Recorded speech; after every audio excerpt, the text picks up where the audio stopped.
भाई अमर। अभी महाराष्ट्र के नासिक से बलात्कारी बाबा और टीसीएस कारपोरेट जिहाद का मामला अभी तक शांति ना भइल ह, तब तक महाराष्ट्र के ही अमरावती से एगो बहुत ही हैरान करे वाला मामला सामने आ गइल बा, जहां एक मोहम्मद तनवीर अहमद नाम को 19 वर्षीय मुस्लिम लड़का 180 से भी ज्यादा हिंदू समाज को लड़की और औरत के फंसा के वहाँ जना के साथ शारीरिक संबंध बना के ओकर वीडियो बना के अपन दोस्तन से यौन शोषण करवा के और लास्ट में कुल जाना का नंगा फोटो और वीडियो सोशल मीडिया पर वायरल कर देले बा।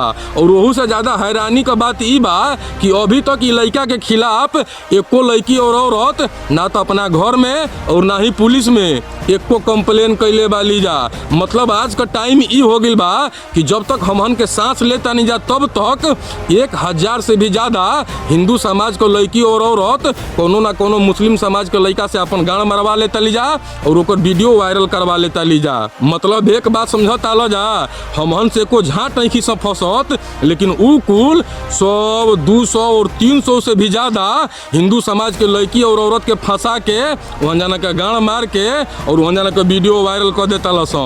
खैर अब ई लड़का के पुलिस अरेस्ट कर देले बा और ई लड़का पुलिस के बयान देले बा कि 80% से ज्यादा हिंदू समाज के लड़किन के कोचिंग सेंटर और लाइब्रेरी से फंसैले बा।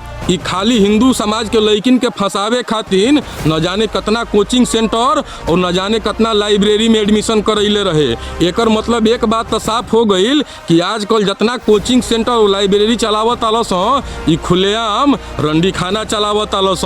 कोई भी आवे अपना पसंद का माल पसंद करे और उठा के ले जाए। ई कुल पढ़ाई के नाम पर बेस्यागिरी का धंधा चलावत आलस, जहाँ ई खुद भी मजा लेता लसन और दूसरा के भी मजा दिवावत आलसन। और ऐसन कुल बेस्यन के बेस्या कहल बेस्या समाज के अपमान बा। काहे कि एक बेस्या भी अपना कोठा पर बैठ के अपना शर्त अपना जगह और अपना हिसाब से धंधा करेली सन, लेकिन ई कुल बेस्यन के कोनो शर्त और कोनो कंडीशन नहीं खे। अरे ई कुल इतना गिर गई वाली सन कि लइकन के तो बातें छोड़ द जा, अगर एहन के पीछे गली का आवारा कुत्ता भी 2 दिन घूम जाई न तो ई तीसरा दिन खुदे उ कुत्ता से ही फंसवा के पलट जाइ हसन। अरे आज के डेट में पूरा ब्रह्मांड में अगर सबसे ज्यादा कोनो गिरल चीज बा न तो उ हिंदू समाज के लड़की औरत और ओहन के इज्जत बा। तबे न ई कुल हिंदू हो के भी हिंदू समाज के पढ़ल लिखल सुंदर पैसा वाला सक्सेसफुल और सच्चा प्यार करे वाला लइकन के छोड़ के ई कुल बेस्या पंचर साटे वाला, टेम्पू चलावे वाला, फल सब्जी बेचे वाला, मुर्गा मछली काटे वाला, पान गुटखा सिगरेट बीड़ी बेचे वाला से फंस के अपन गाड़ मरवा के ओकर वीडियो वायरल करवा लेवली सन और बाद में अपमानित होके के पड़ेला पूरा हिंदू समाज के। अब कुछ ज्ञानी लोग मीडिया और सोशल मीडिया में आके अपन ज्ञान चोदिहन जा कि ई कुल मासूम भोली भाली लड़किन के बहला फुसला के फंसा लेहल गईल। बहला फुसला के करे भोसड़ी वाला तुहने के वजह से ऐसन कुल बेस्यन को मन सहकता और ई कुल जानबूझ के ऐसन हरकत करता लिसन। करे एगो बात बतावसन कि बहला फुसला के केहू केहू के संपत्ति लूट सकता, केहू केहू के पैसा लूट सकता, केहू केहू के गाड़ नइखे मार सकत। माने कोनो सेंस बा ई बात के।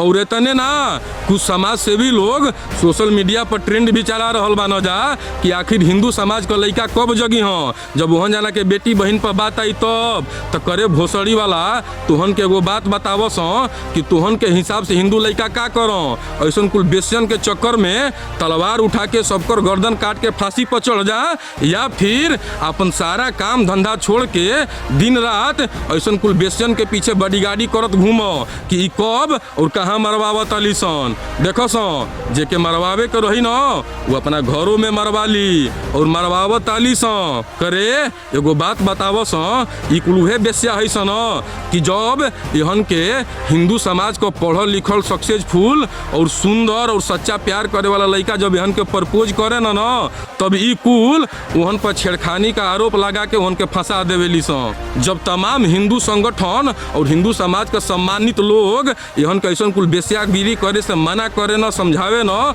तब ई कुल वो पूरा संगठन के ही विरोध करे लगेली सन। इहे कुल बेस्या हिंदू हो के भी अपन हिंदू धर्म पर 1000 सवाल उठावेली सन, लेकिन जब ओहर जाली सन तो उछल के वीडियो बनावेली सन। जब यहन के घर परिवार वाला यहन के छोट कपड़ा पहिरे से और समाज में संस्कार और तमीज से रहे के कहे न, तब ई कुल अपन घर परिवार वालन के ही विरोध करे लगी सन। वहाँ यहन के आज़ादी खतरा में आ जाला। लेकिन जब ओहर जाली सन तब ई कुल काम करेली सन जवन काम एक हिंदू समाज के लोग के मरते दम तक ना करे के चाहिए। जैसे गाय का मांस खाना, नमाज और कलमा पढ़ना, हिजाब और बुर्का पहनना, हलाला करवाना, यौन शोषण करवाना, धकाधक बच्चा पैदा करना और धर्म परिवर्तन करना।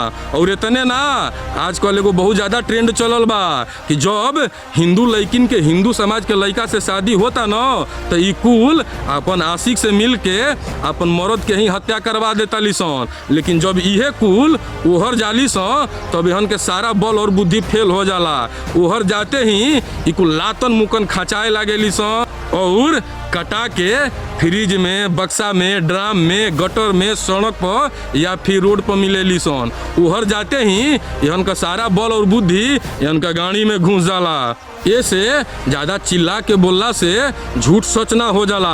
और सच्चाई ई बा कि आज के डेट में 80% से भी ज़्यादा हिंदू लड़की और औरत बेस्या हो गई बाली जा, जवन की खाली अपन हवस के मिटावे खातिर कोनो भी हद तक जा सकताली सन। ऐसे हम एक बार फिर से पूरा हिंदू समाज और हिंदू समाज के सम्मानित लोग से आग्रह करतानी कि ऐसा कुल बेस्यन के चक्कर में मत पड़ जा।